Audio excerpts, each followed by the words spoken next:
It's a Guy Jeans podcast.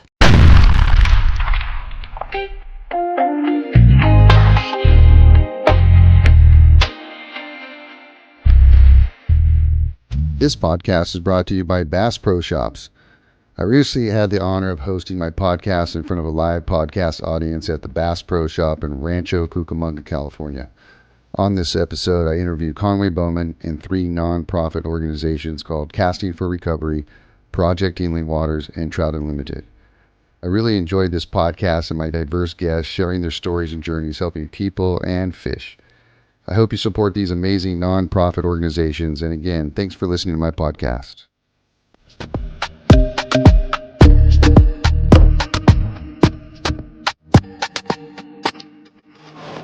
Hey, you guys, welcome to the podcast. My name is Guy Jeans.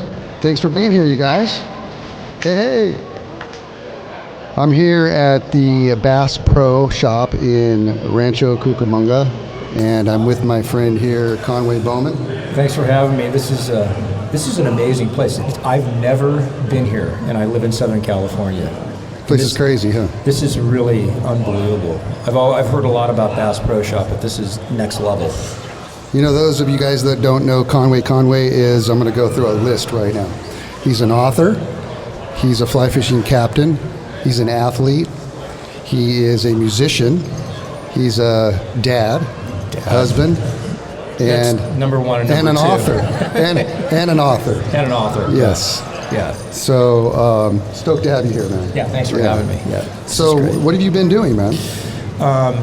It's been a really busy summer. So, I've been guiding for mako sharks all summer. You know, and that's what I do in San Diego. So, in the summertime, you know, pretty much Monday through Friday, I'm guiding for makos, and it's been really, really good. Guiding for makos on the fly, and it's been really, really great. A lot of big fish around this year, good numbers of fish. So that's been keeping me busy. In addition to just being a dad, travel baseball. I did a little bit of traveling too. I went down and I was in the Yucatan. We were fly fishing for permit, which was fun. That's awesome. And actually in November, I was in the Amazon jungle fishing for peacock bass. Whoa. So a lot of stuff. Wow. So I don't know if you guys heard that, but fly fishing for mako sharks. Pretty crazy, right? I got to tell you guys a cool story. I went fishing with Conway down in San Diego for makos. And it is an experience. If you guys have never done that and tried that, you got to try it.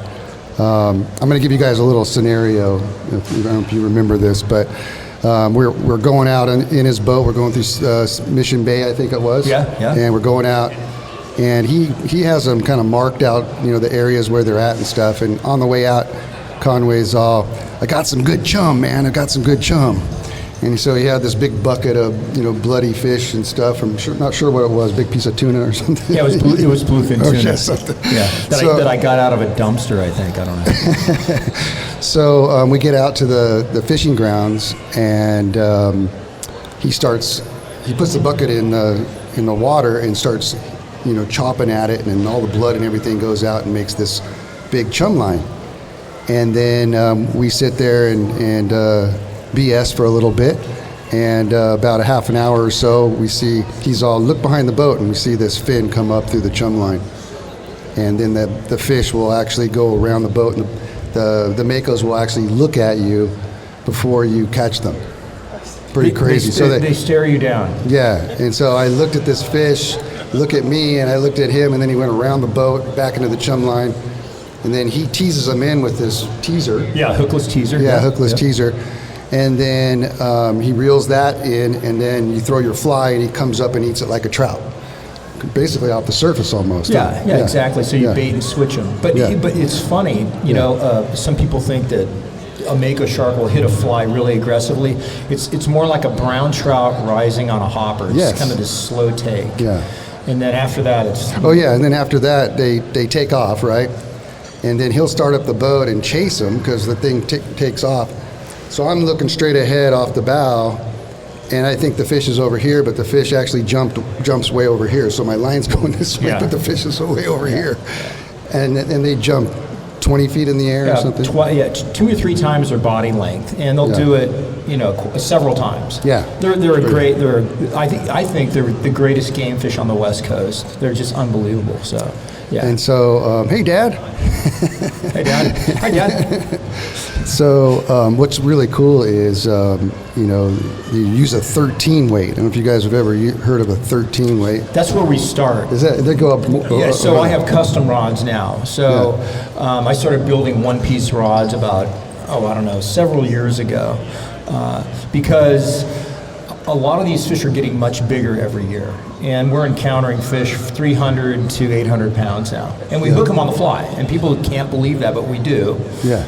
Not that you get those fish to the boat, but at least you get to see them jump. Yeah. But you need those one-piece rods to really have even a fighting chance of getting those things to the boat. So, yeah. So you guys, when I was bringing this, I think it was like 150-pound fish. It was pretty decent fish, right?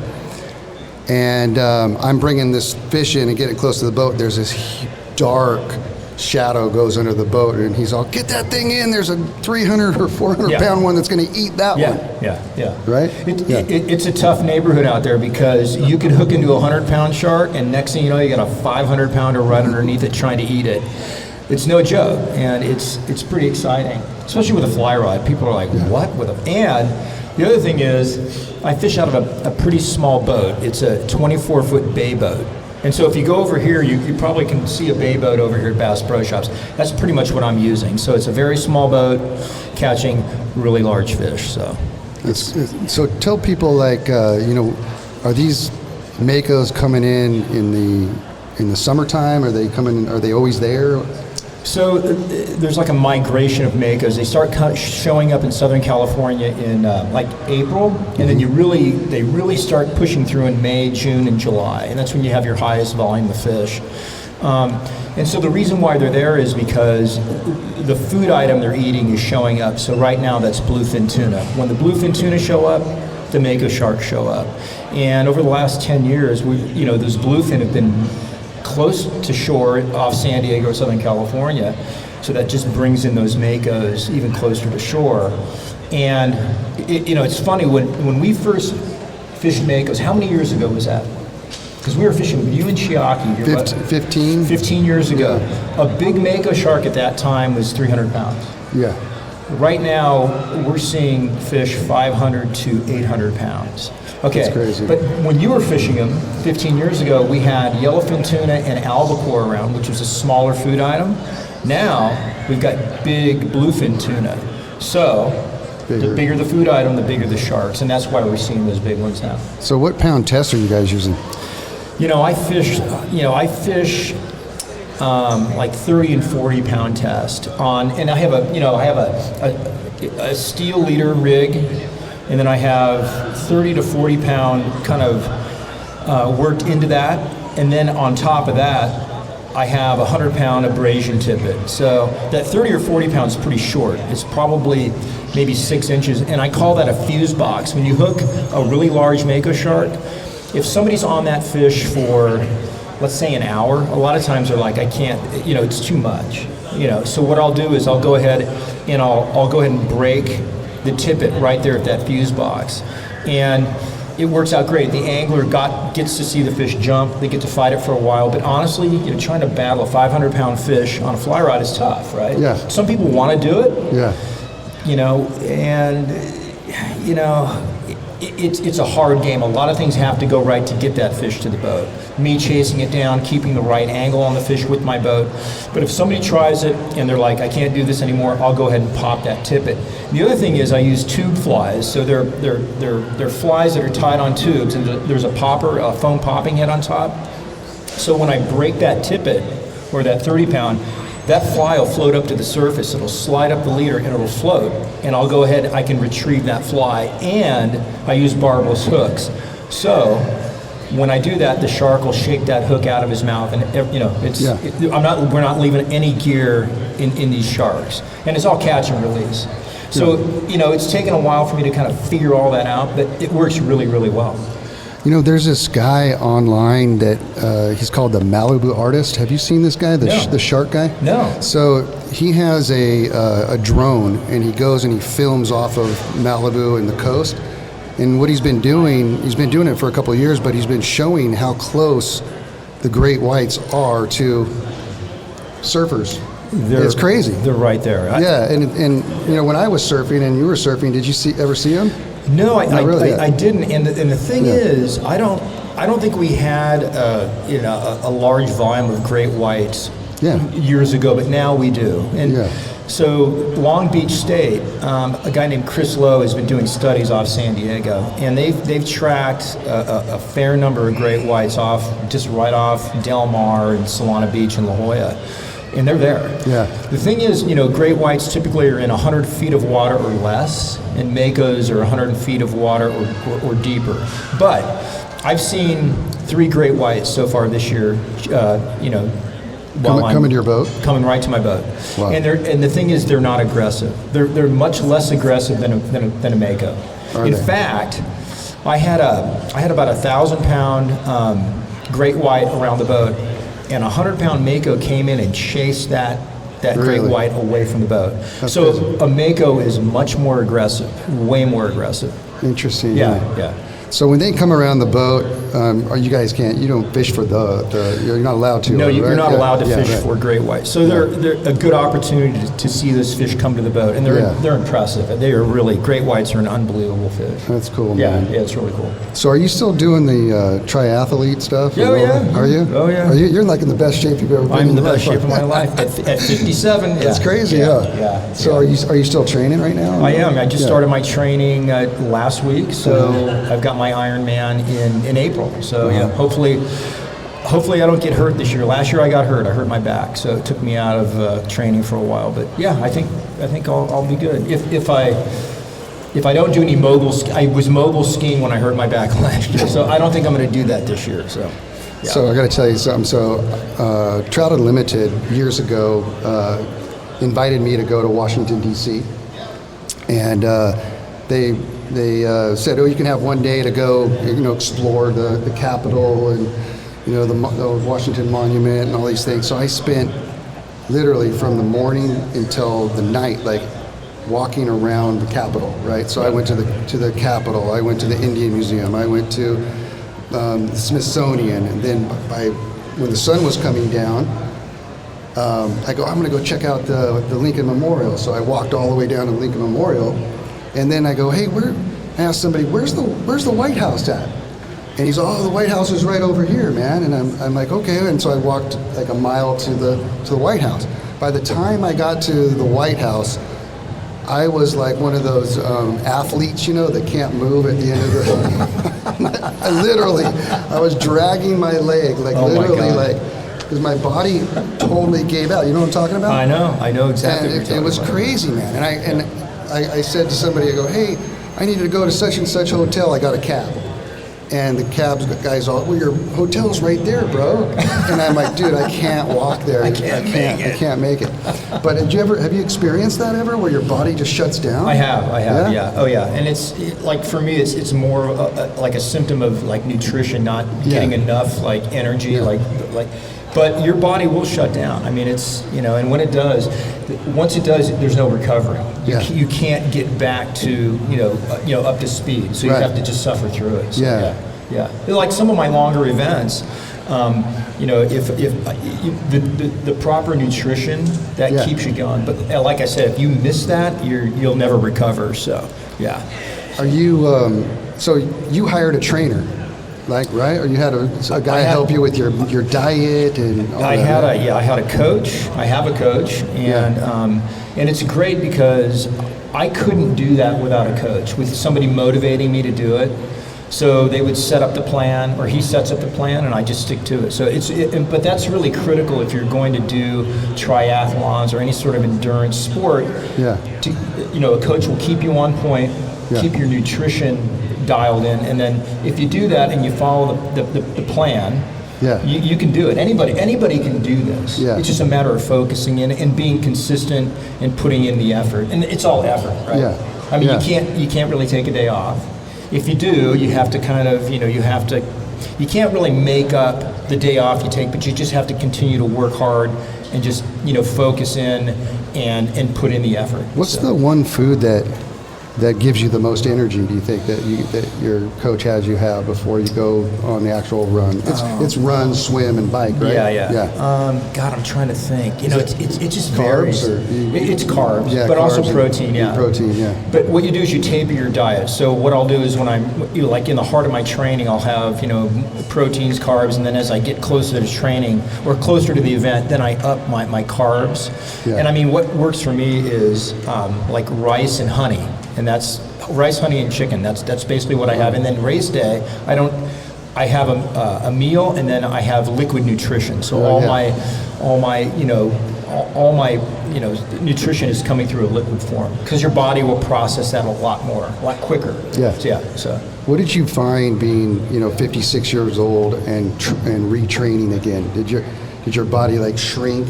Oh my God! Yeah. Because you're running so much and stuff. I mean, what was it like? It was great. I mean, my body completely morphed into just like an endurance athlete. It was great. And I hadn't seen my coach in like 6 months because he was remotely coaching me. He was on the East Coast, and he saw me the day of my event. He's like, I didn't even recognize you. He said I looked like an MMA fighter. I was that so. But you'll see, and that's the great thing about doing this. Endurance sports or any sort of sport.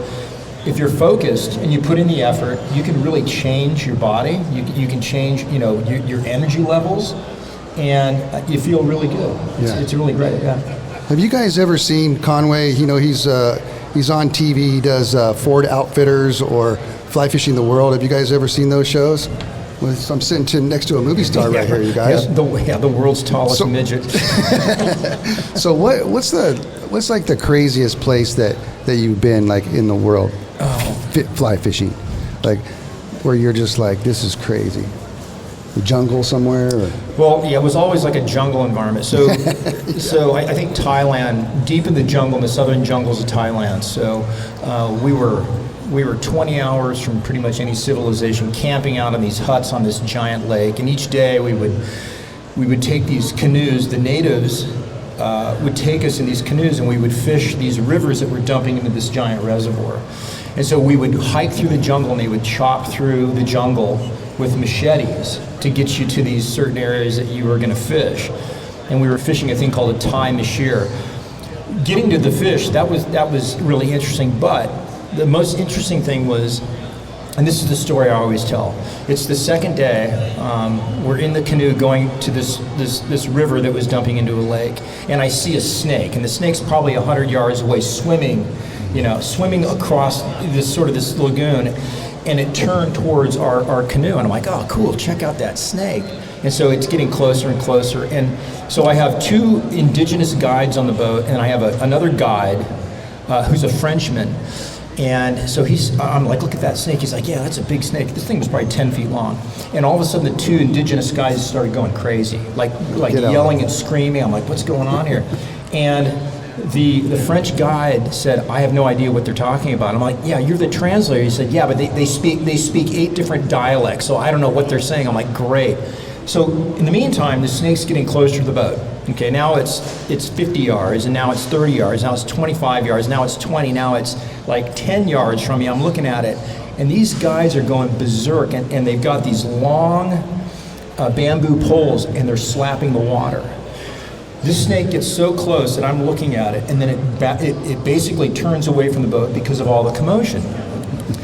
As it's swimming away from the boat, the guide said, that was a spitting cobra. I'm like, you're kidding. He goes, oh no. He goes, and they have deadly accuracy with their venom up to like 20 feet. And they'll hit you. Crazy. And he said, if it hit you anywhere, like your eye or your mouth, you're dead. I'm like, really? He's like, yep. I'm like, great. And that was like the second day of the trip. So anyway, and then we were in the jungle, and we some elephants that walked by us, and it was crazy.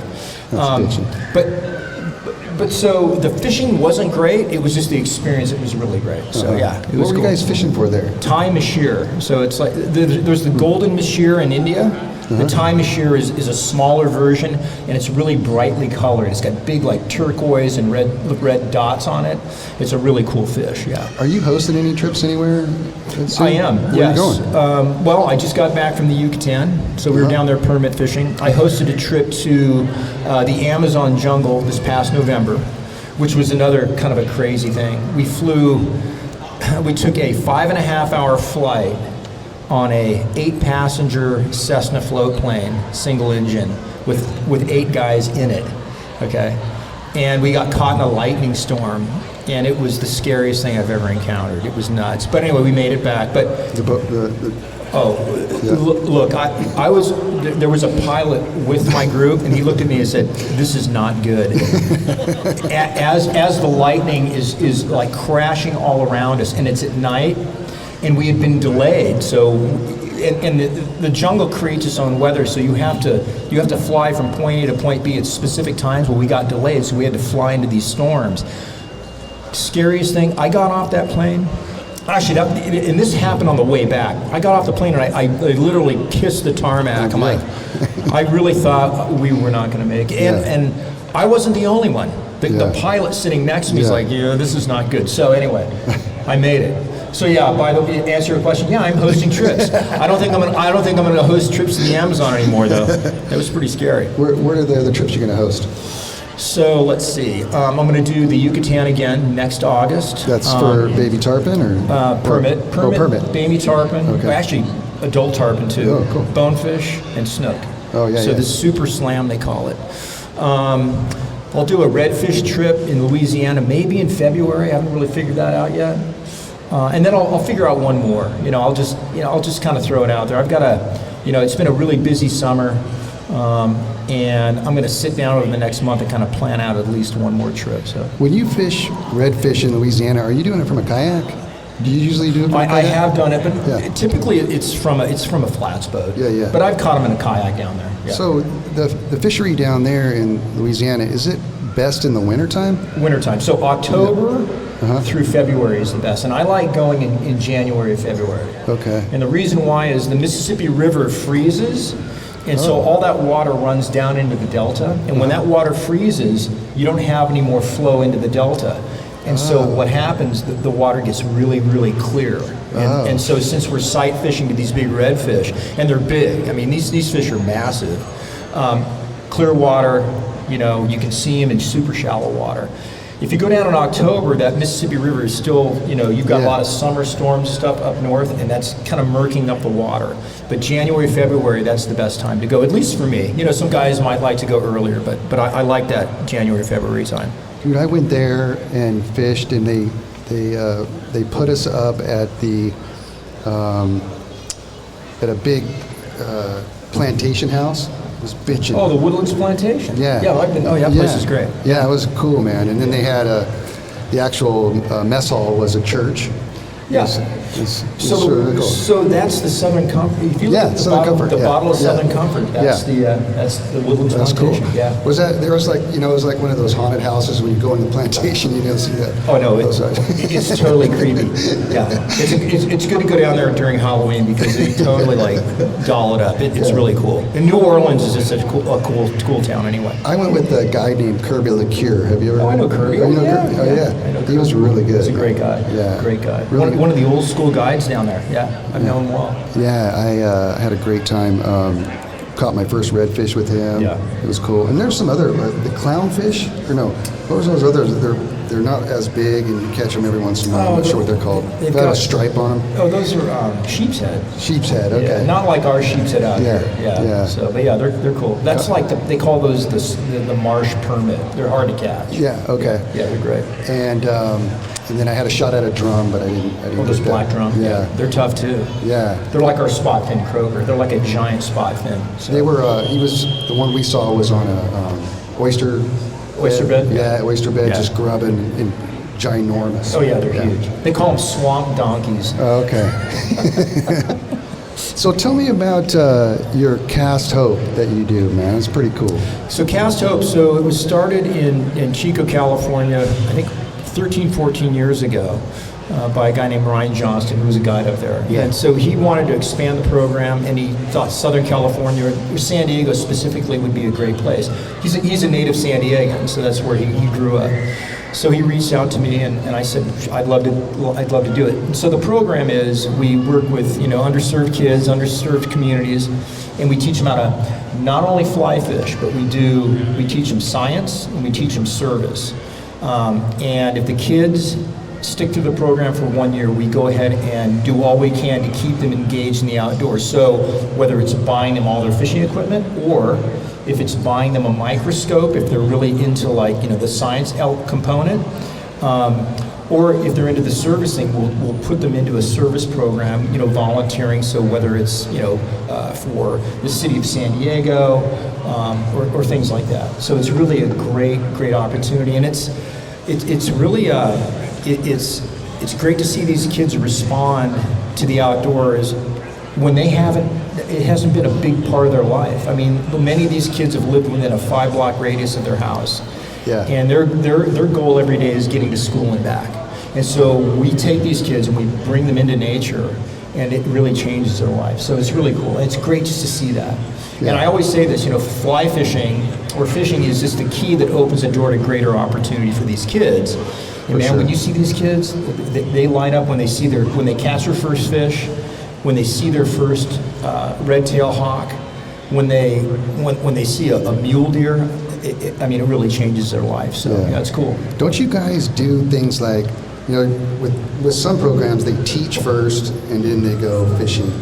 You guys, don't you do it backwards? You fish first and then... That's right. Yeah. We get the kids and the mentors on the water. So the kid has to have a mentor, whoever that is, mom, dad, brother, aunt, uncle. So what we're doing is we're teaching both the mentor and the child how to fish. We're not fishing for them. So that motivates both of them to keep them engaged in fishing. So if the kid really shows an interest, he or she is going to say, "Hey, I want to go fishing, mentor," and then they're going to take them fishing. So, but what we do is we provide free fishing for them. It doesn't cost them anything. We give them 2 or 3 days, guided trips a month for each kid and a mentor, and we take them on the bay. We take them in the surf. We take them to our local reservoirs. And the hope is, obviously they're learning how to fish. They're learning about catching fish. Yeah. But they're just learning also about catching and releasing, and just being kind of the next great stewards for the environment. And you guys do like a bunch of fundraising, and don't you play with your band? And we do, yeah. So we do 2 fundraisers a year. So our big one is called a casino night. Yeah. Which is, and so we had it in August, and it was a sellout. It was great. Awesome. And then we do a make a shark fly fishing tournament, and then my band will play, and it's pretty cool. What kind of music you can play? Oh, we just do covers. We don't play the music that my band plays. Yeah. It's like punk rock, and I don't think that people want to hear that. But but it's great. It's a good time. Conway's a drummer, and a really good drummer. I've had the pleasure of being able to play with you. Yeah, Guy and I have played. Yeah, it's great. At the Carp Throwdown. Carp Throwdown. Yeah. Let's talk real quickly about that, the Carp Throwdown, and is that going to happen, do you think? Or I think it's coming back. Good. It's coming back, not every year, but I think we may bring it back this year. I got to talk to Al Q about that, but it was a great event. Yeah. And I think it really it helped out. It got people fly fishing for something other than trout. Yep. And the carp is an interesting fish, especially in the fly fishing community. So let you guys know, so the Carp Throwdown is a fly fishing tournament on Lake Henshaw. Lake Henshaw, yeah. And one of the cool things about that tournament is that sometimes the fish will come up and eat off the surface, and they eat grasshoppers and ants and other things. And it's actually my favorite tournament it's that really I go fun. into. It's so fun, man. Yeah. Oh my God. But your tournament's great. I mean, you have. Yeah, we have the carp comp. What is ours called? The carp comp is Alex Cady. Alex Cady's. Ours is on Lake Isabella. It's a carp comp as well, so it's pretty cool. But So all these events are great because the focus is, I mean, it's more camaraderie. Yeah, Because absolutely. think about it, you're fly fishing for carp. I mean, it's just weird to start off with, but it's cool. It's so cool. And you bring out like a really interesting group of folks, a very diverse group of folks that love to fly fish. Yeah. And the carp throwdown was great because we'd have Guy would come out and play. We'd have music. We'd have food. Yep. We'd fish the tournament the next day, and then we'd have a big barbecue. And it was just a great time. It was really fun. So amazing. That's my favorite, man. I hope you guys do.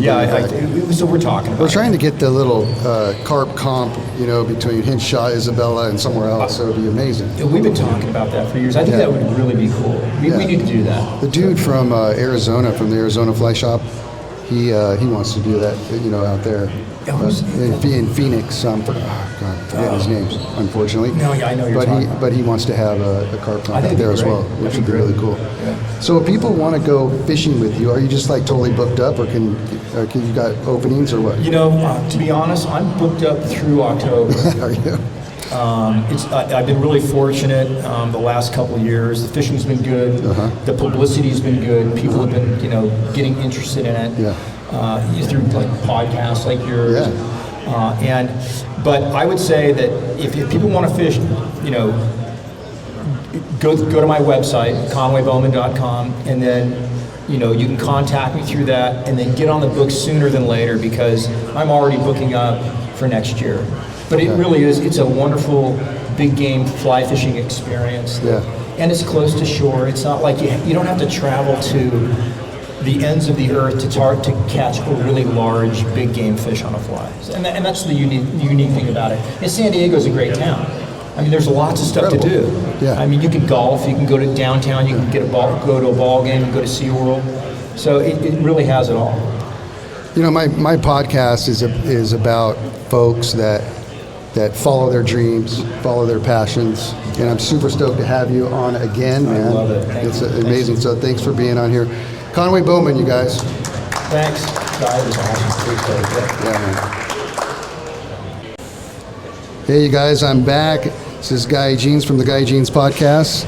I am here with Casting for Recovery with Diane Trihey and Linda Llewellyn. I get those names right? Yes, got it right. Awesome. So, what is and who is Casting for Recovery? Yeah. Casting for Recovery is a nonprofit organization, and we do free retreats for breast cancer survivors in any stage of breast cancer. And it is just for women at this point. Yeah. And it's an amazing program to kind of capture life after breast cancer. Okay. And what do you do there? I'm actually the volunteer coordinator and also an alumni coordinator. I've been with them going on 10 years, and I had breast cancer, and I was a survivor, and I went to a class, I went to the retreat, and it was just an amazing experience and got my life back. It's part of my heart. It really helps women out, doesn't it? It really does. And you guys use fly fishing as kind of the healing tool, right? Is that part of it? Yes. Yeah? It gives them the chance to get away from all the diagnosis and the testing and kind of reconnects them back to nature, Nature has a real healing way about it. And so they're around other women that also have been diagnosed with breast cancer. Some of them we've had were sitting in chairs and they couldn't stand very much. And then we've had women that have been in remission for years and years and years. So the cross-section allows the younger ones, the newer ones, talk to the veteran breast cancer survivors, gives them hope. And what do you guys do? You do like seminars with them, and you do like retreats, or what do you guys do with them? It's a 2.5-day retreat. Women apply for it, and National is the one that chooses them randomly. They come walking in really apprehensive, not knowing what to do, and by the time they finish, they are tightest bond ever. But we have medical staff on there for them to do a workshop just with the women and medical staff, answer any questions that they may have. We also have psychosocial workers that deal with the emotional part of it. And then we use fly fishing as a vehicle to connect them, reconnect them with nature, make them feel normal again, maybe give them a skill that they've never had before, and then we follow it up by having different events. Hopefully the ladies will love the fly fishing as much as we do. Yeah. And, I've had the honor of guiding some of the women that have gone through your program, and it's been amazing. And they've told me how amazing that the program is, Right. And it's so cool.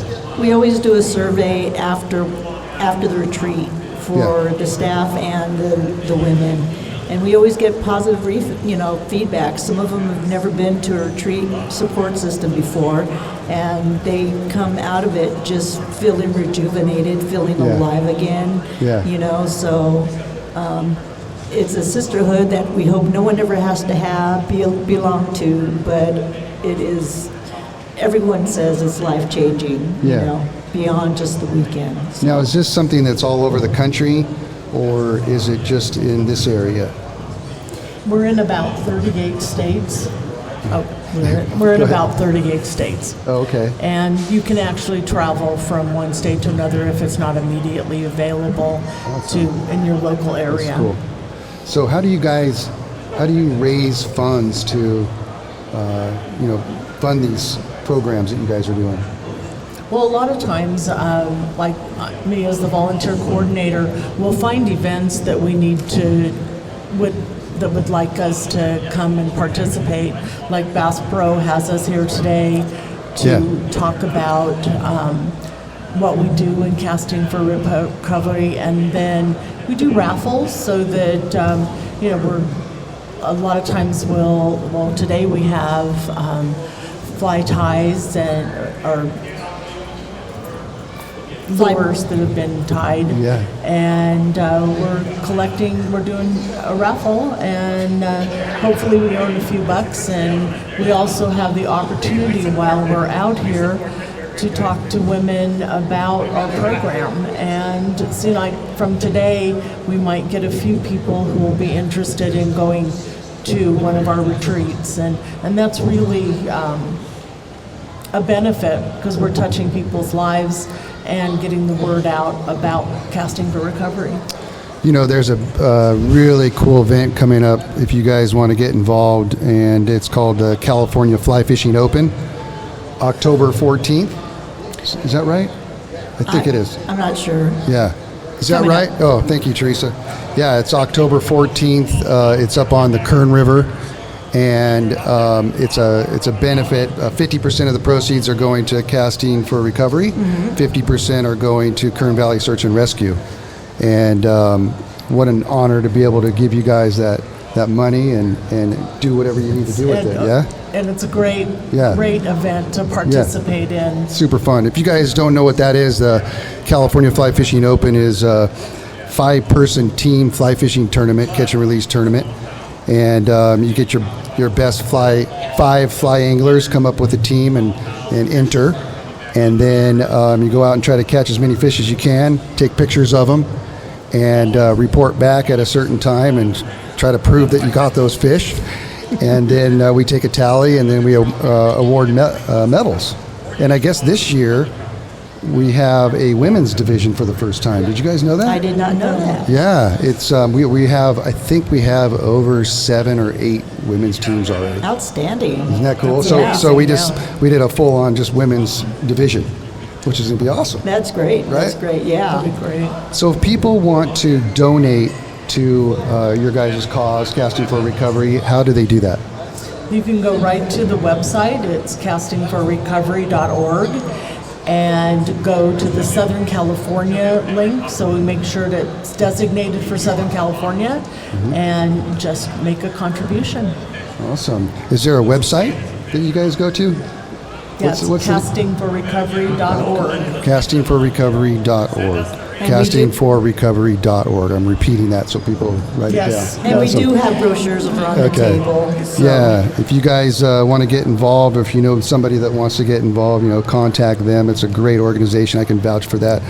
I know lots of the women that have been through the program, and they all think it's awesome. So, is. Diane and Linda, thank you so much Thank for you. coming and being on my show. And we'll see you at the Fly Fishing Open. That's right. We'll see you gonna guys be there. there. All right, you guys. Okay, Thank you so much, Guy. All right. Bye-bye. Bye. All right, you guys, I'm back. This is Guy Jeans from the Guy Jeans podcast, and I am with Cruz Ornelas and Richard Macias, and they are from Project Healing Waters. How you guys doing? Pretty good. Yeah? Doing great. Yeah. Good to see you guys here, man. Good to be here. Yeah, Yes. so let's talk about, what is Project Healing Waters and what's it all about? Cruz, I know you're not a loss for words. I talked to you earlier, so what's it all about, buddy? Well, Project Healing Waters is a national nonprofit organization that's got over 200 chapters throughout the United States and in a couple of countries. And what we do is that we try to help as many disabled veterans as possible. We take veterans and we teach them how to build their own fly rod, teach them how to cast, teach them how to tie knots, how to tie flies, and then we outfit them with waders and boots, and we take them on fishing trips, and at no cost to the veteran. And as part of the rehabilitation for these veterans, we have to raise money in order to be able to supply them with equipment as well as taking them on trips. And we don't have anything local that is convenient for us, so we have to try to make enough funds that we can take them to places like Bishop or Montana. We've got some people that have taken up to the Fall River and fish different parts of the country that are accessible. And we try to get local help as much as possible with guide service. And, I've got plenty of volunteers from the Long Beach Casting Club. We meet every Monday at the American Legion in Long Beach, and we try to help as many veterans as possible. Awesome. I'm gonna move that about right there for you. Sure.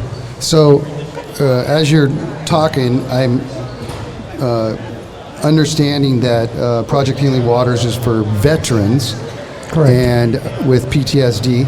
Correct. And so you guys use fly fishing to help them heal from PTSD, correct? Yes, and a lot of them, and some of them have other maladies, war wounds, injuries, things like that. So we try to cater to their particular need, whether they're be ambulatory or not.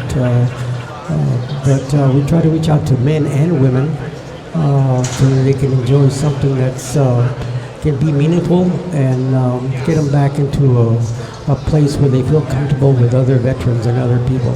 Yeah, and you guys are veterans yourself. Yes, sir. That's correct. Thanks for your service, gentlemen. You're Thank welcome. you, Yeah, sir, man. for noticing. You guys were in the Vietnam War. That's correct. That's Yeah. correct. And you guys are now, I was talking earlier, in your 70s-ish, Yeah. right? All you guys. Yeah.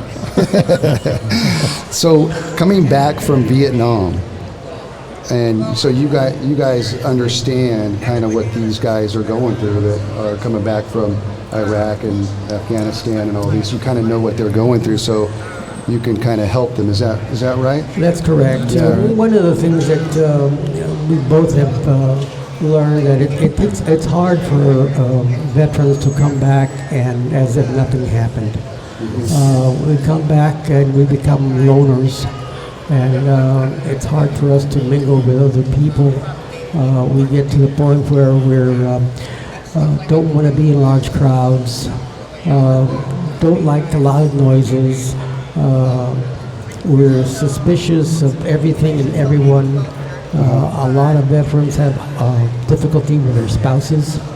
I've known many guys who have been married many times because they can't seem to keep a relationship, and they don't know what's wrong.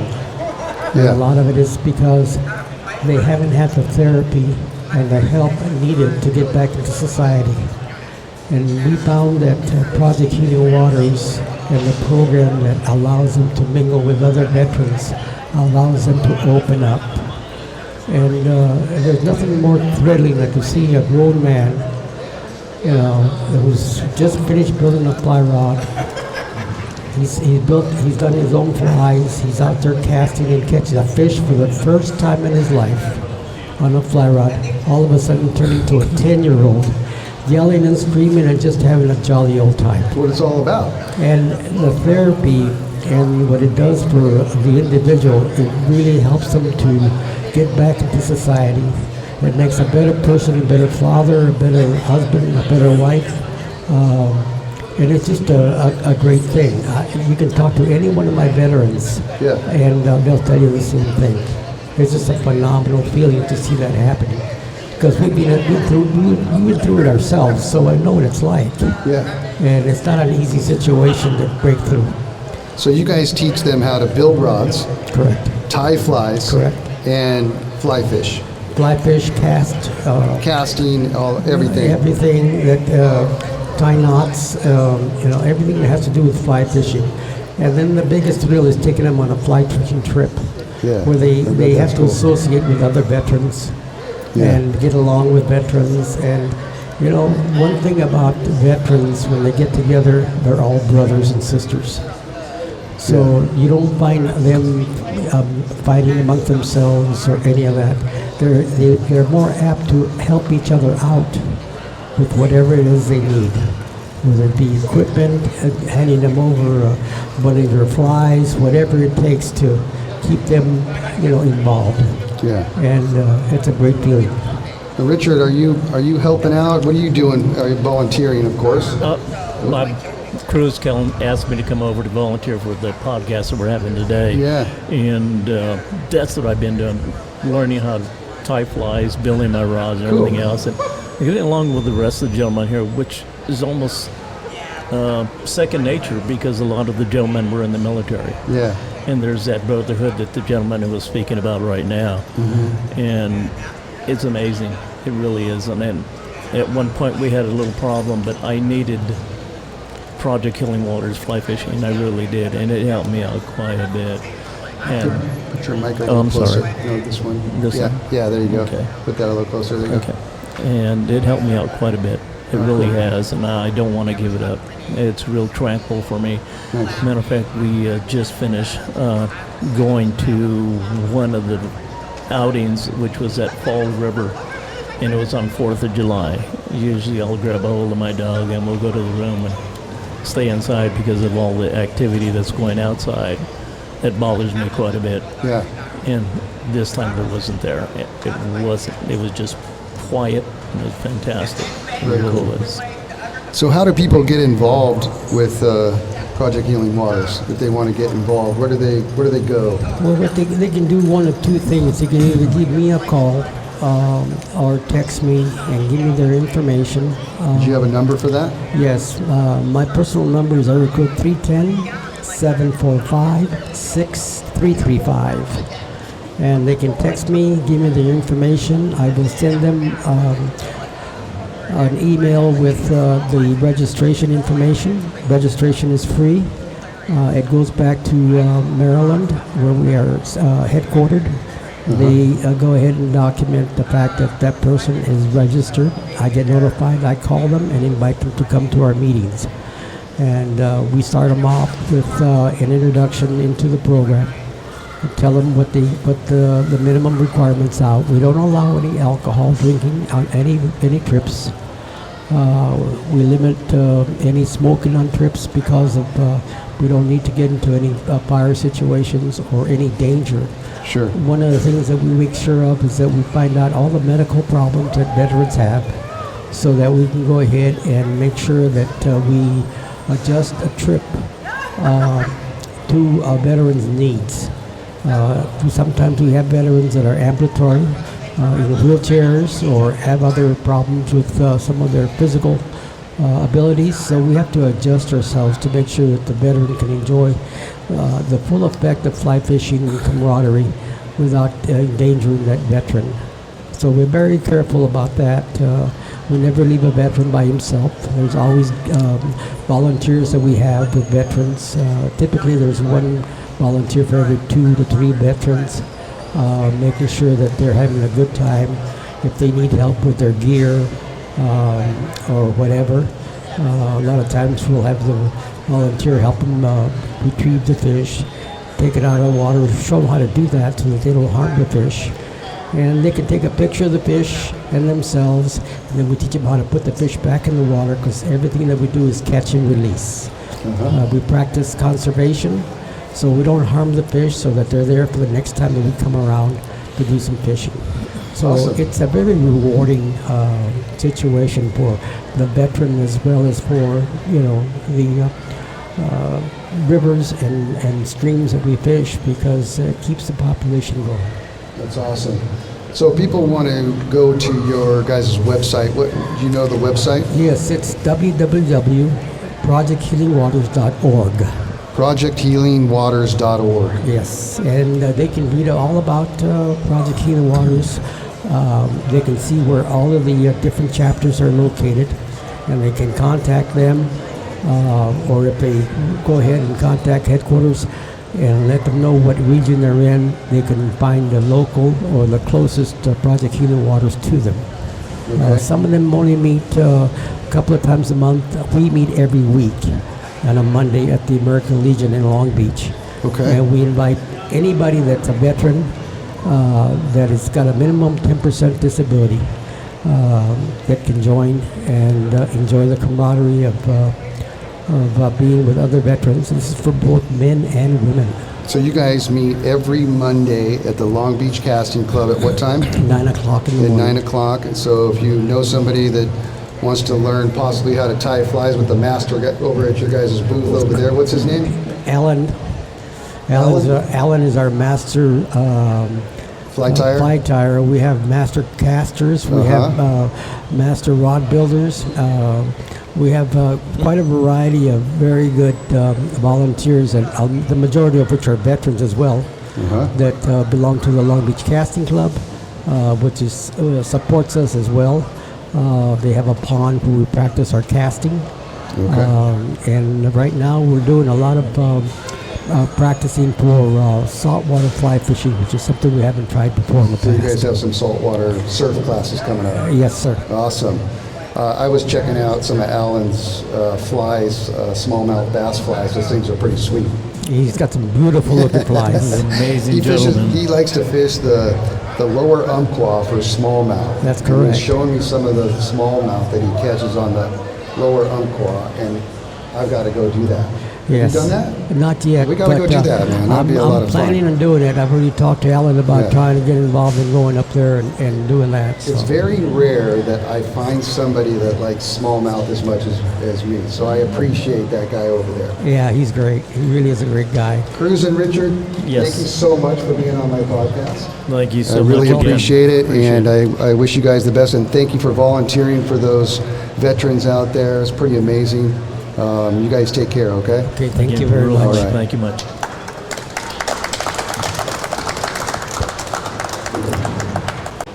Hey, you guys, welcome back to the podcast. This is Guy Jeans from the Guy Jeans Podcast. I'm here with Bill Bowling from Trout Unlimited. What's going on, Bill? Hey, how you doing? Thanks for having me. Yeah, man. So tell me, what is Trout Unlimited, and what are you guys doing? Well, Trout Unlimited is a national organization, a nonprofit, to help conserve the fisheries around the United States. And each state has its own few chapters. California has a bunch of chapters. I am the president of the South Coast chapter, which goes from Ventura County down to Orange County and encompasses this area as well. Okay. And so are you guys working on streams and marshes and that kind of stuff? I mean, there's several different projects we're working on. We're working on a project in the LA River to help daylight some of the stream because it's a channelized river, and so we're working with the city of Paramount and some hydrologists to see where it's safe to remove some of that concrete and have some type of fish passage. We're also working in Orange County with the South Coast Water District to help restore their estuary there also. So are you are they seeing trout or steelhead coming up the LA River? Well, the last known steelhead trout in the LA River was in 1940, and they channelized the LA River in 1938 because of the flooding. So they stuck around for a couple of years, it seems like, and then there hasn't been any evidence of that. In 2011, Steve Williams with the Resource Conservation District of the Santa Monica Mountains found 2 steelhead trout in Boyona Creek, which is Marina del Rey. So they're coming back to this area. Yeah, that's what I've heard. Yeah. So I've heard some are going into the Ventura River as well, right? Right. And so Mission Creek and Santa Barbara. Creek and Santa Barbara, Yeah. and anything in Carpinteria. Have you heard anything like that in Carpinteria Creek? No. Okay. I know that there's a big project on the Ventura River regarding steelhead, right? Like as far as like they're trying to take the Matilaha Dam down or something. Right. Yeah. A lot of dam removals. Even in the LA River down at the port of Long Beach, there's like a little blockage. Sometimes the sea lions and stuff will hop over it, but the steelhead trout aren't really making the passage there. So is that what you guys are working on? They're then? kind of blocked. We're working with the LA River goes to 13 different municipalities: Compton, Long Beach, Linwood, Vernon. So we're working with the city of Paramount exclusively on removing some of the concrete there. And if that works out, maybe some of the other municipalities will follow suit. Well, I know that there's a lot of folks fly fishing for carp in the LA River, right? Oh, yeah. Are you doing any of that fishing for them? Yeah, so we have the LA River Fishing Derby every year, and we take kids from East LA and we give them a fishing pole that they get to keep and take it home with them. And we have grants to do so. And we go fishing in there, and mostly what we're finding is carp and tilapia. No way. The city of LA stocked the Los Angeles River with tilapia in 1974 to curb the mosquito problem. Oh, and interesting. I guess tilapia love mosquitoes. That's interesting, huh? Yeah. Are you guys doing any work on the San Gabriel River or any of those tributaries at all up in that area? We haven't done any restoration work in San Gabriel, but we've done some fishing projects and fly fishing and stuff like that. Some outings, but for fun, but no restoration work or working with anyone there. What's your favorite project to be working on right now? I like working with kids, teaching them how to fish, and also we teach them about the mayfly larvae, caddisfly larvae, and some of the stuff that the fish eat. So we teach them about the whole macroinvertebrate chain. That's cool, man. Do you think that some of these, you're out there in the field, you're a volunteer? Yes. And do you think that it's working? Like the Trout Unlimited is actually making a difference out there? Do you think that that's really working for some of these fish and stuff? I think we're bringing more awareness to some of these concrete ditches that need to be restored, and bringing people to the river.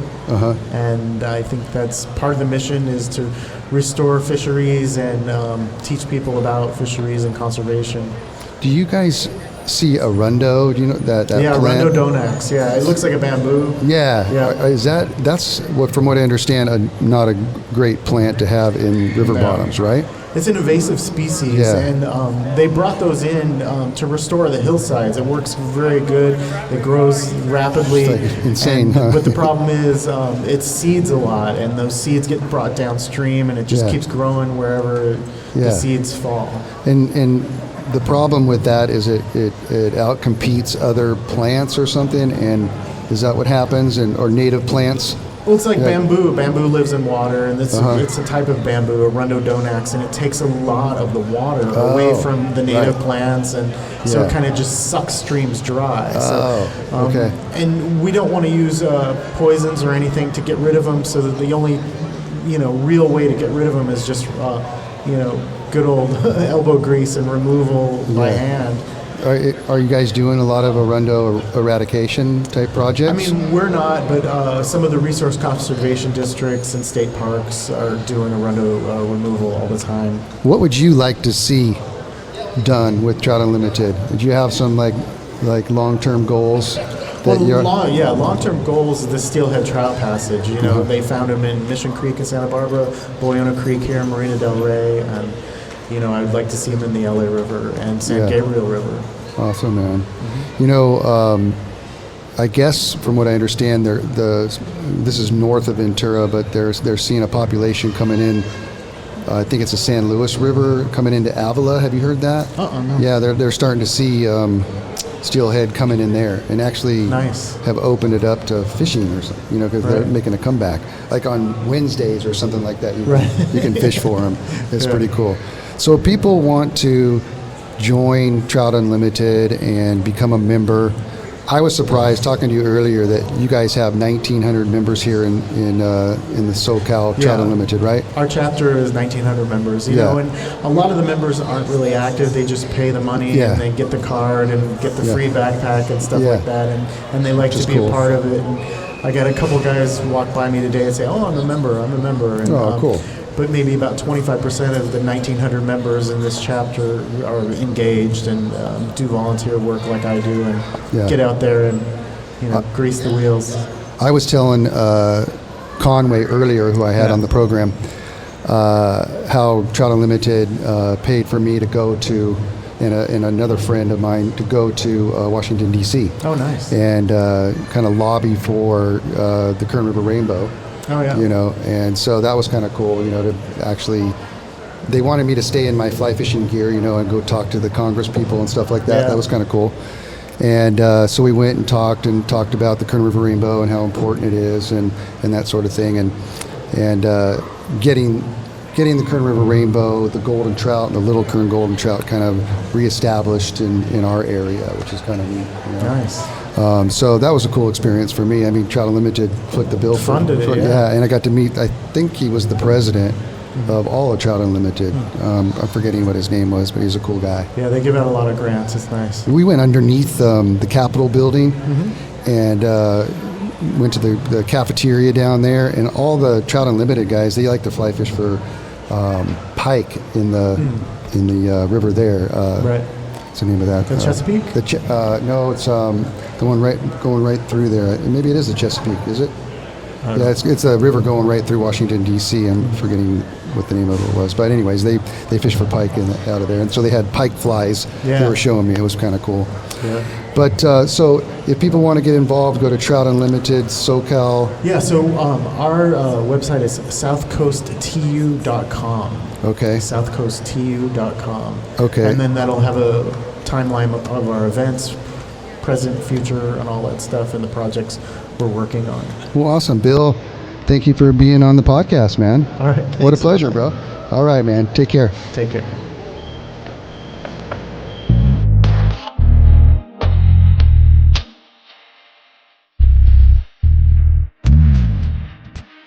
It's a Guy Jeans podcast.